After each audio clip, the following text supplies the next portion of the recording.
Inggris punya banyak derby panas di dalamnya. Berikut 6 derby panas di Inggris yang mungkin tidak kamu ketahui.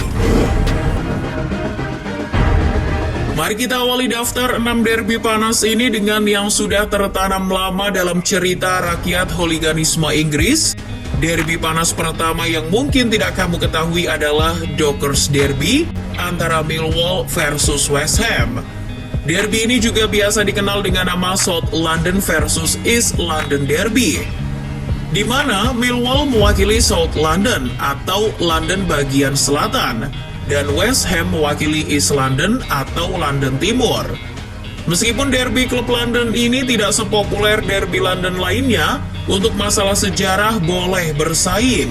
Kedua tim ini sudah saling membenci sejak abad ke-19, di mana West Ham masih dikenal sebagai tim Ironworks, sedangkan Millwall FC masih bernama Millwall Athletic. Kebencian kedua klub itu semakin menjadi di tahun 1926, ketika ekonomi di Inggris makin sulit. Pekerja dari West Ham memutuskan untuk melakukan mogok kerja, tapi tetangga mereka, para pekerja Millwall, tidak mau melakukan hal yang sama. Pekerja dari West Ham menganggap Millwall telah menolak aksi solidaritas sesama pekerja. Di era modern, kedua tim ini jarang bertemu, sebab mereka seringkali berada di divisi yang berbeda.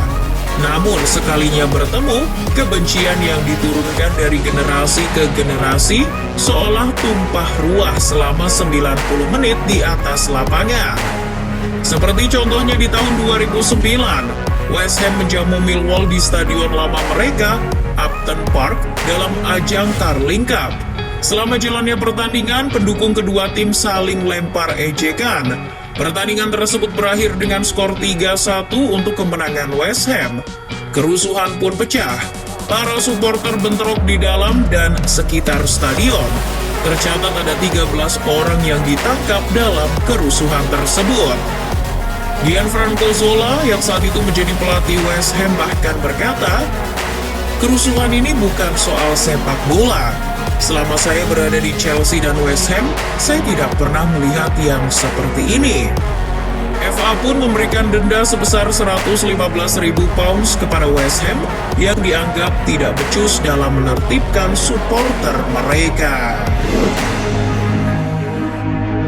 Second City Derby adalah derby yang mempertemukan dua tim dari satu kota, Birmingham dan Aston Villa. Kenapa dinamakan Second City Derby? Karena kedua klub tersebut berada di Birmingham yang merupakan kota terbesar dan terpenting kedua di Inggris. Kedua klub ini juga memiliki pendukung garis keras mereka masing-masing yang ditakuti di Inggris. Aston Villa punya kelompok bernama Aston Villa Hardcore. Mereka sering terlibat dalam aksi kriminalitas dan bentrok dengan polisi. Sementara dari Birmingham FC, ada Zulu Warrior yang sering membuat kerusuhan di setiap pertandingan yang mereka hadiri.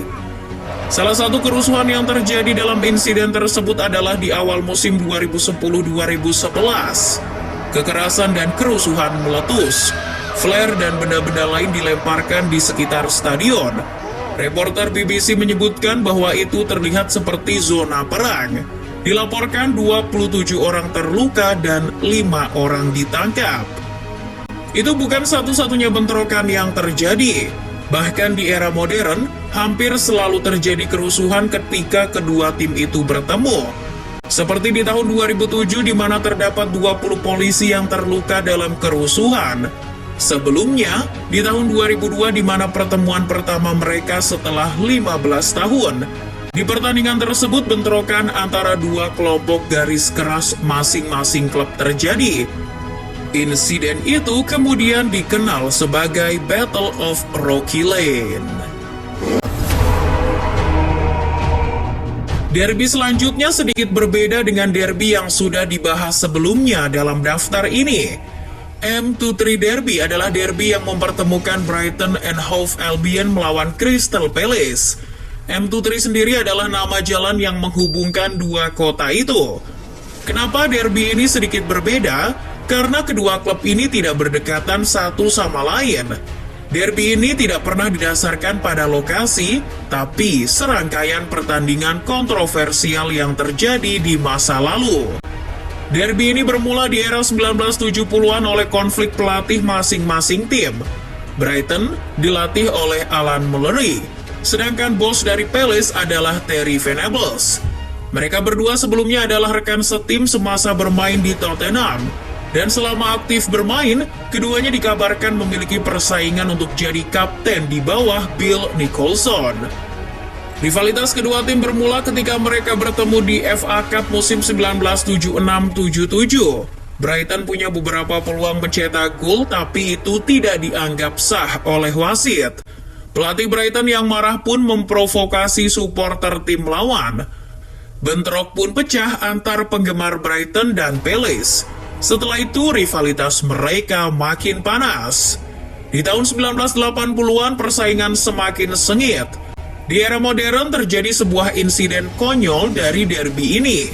Di tahun 2013, dilaporkan terdapat kotoran manusia di dalam ruang ganti Crystal Palace.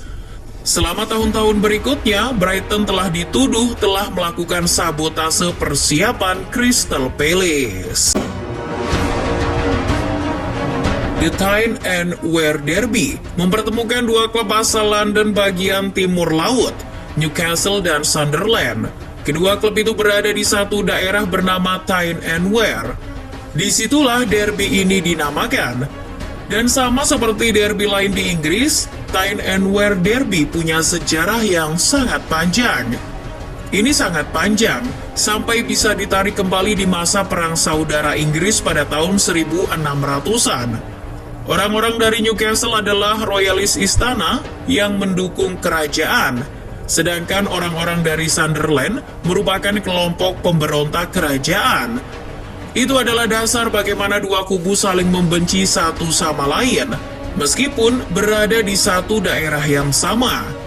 Karena dasar sejarah yang panjang itu, kebencian mereka tidak hanya ketika Derby Day datang. Biasanya, hooligan dari Sunderland dan Newcastle janjian bertemu untuk bertarung. Itu sering terjadi, bahkan bukan ketika match day. Bisa dibayangkan bagaimana gilanya ketika dua tim itu berlaga. Contohnya pada bulan Januari 2011, seorang pendukung Sunderland masuk ke lapangan untuk menyerang penjaga gawang Newcastle, Stephen Harper. 24 orang pun ditangkap akibat kerusuhan di laga tersebut. Di tahun 2013, beberapa hooligan Newcastle melakukan kerusuhan di sekitar stadion menyusul kekalahan 3-0 atas Sunderland.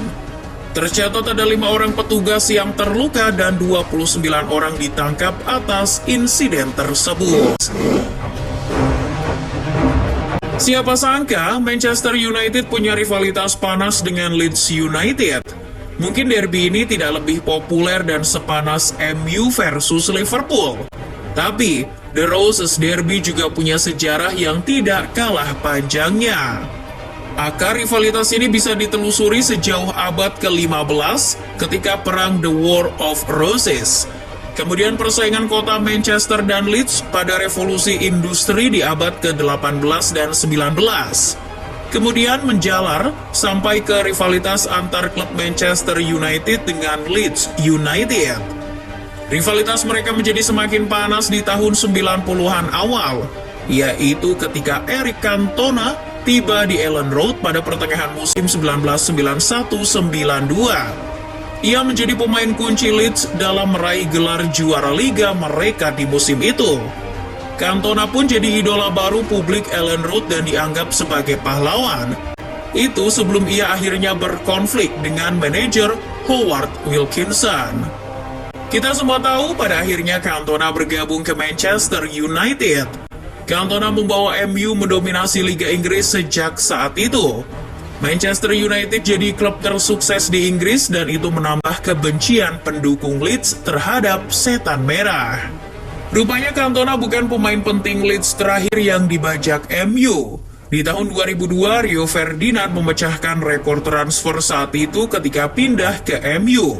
Kemudian di tahun 2004, MU kembali membajak pemain yang pernah bersumpah tidak akan gabung Old Trafford, Alan Smith. Yang terakhir adalah bukan derby antar klub, tapi antar negara. Ini adalah derby tertua yang tercatat dalam sejarah sepak bola internasional. Permusuhan sejarah yang berasal dari konflik sosial politik adalah alasan utama mengapa orang Skotlandia menyebut Inggris sebagai musuh tua setiap bertanding. Kedua belah pihak sudah saling berhadapan lebih dari 100 kali dan secara keseluruhan, Inggris lebih sering dapat hasil positif. Tapi Skotlandia selalu mampu membuat Inggris kerepotan. Ketika mereka bertemu di kompetisi bergengsi Euro 2020, Kenny Dalglish yang merupakan legenda Liverpool sekaligus Skotlandia mengatakan betapa pentingnya rivalitas kedua negara ini. Mencetak gol ke gawang Inggris adalah mimpi setiap anak di Skotlandia. Jika Anda orang Skotlandia dan mencetak gol ke gawang Inggris, semua orang akan bahagia dan tentu itu membuat Anda bahagia. Jadi ketika kami bertemu Inggris, kami selalu ingin mengalahkan mereka.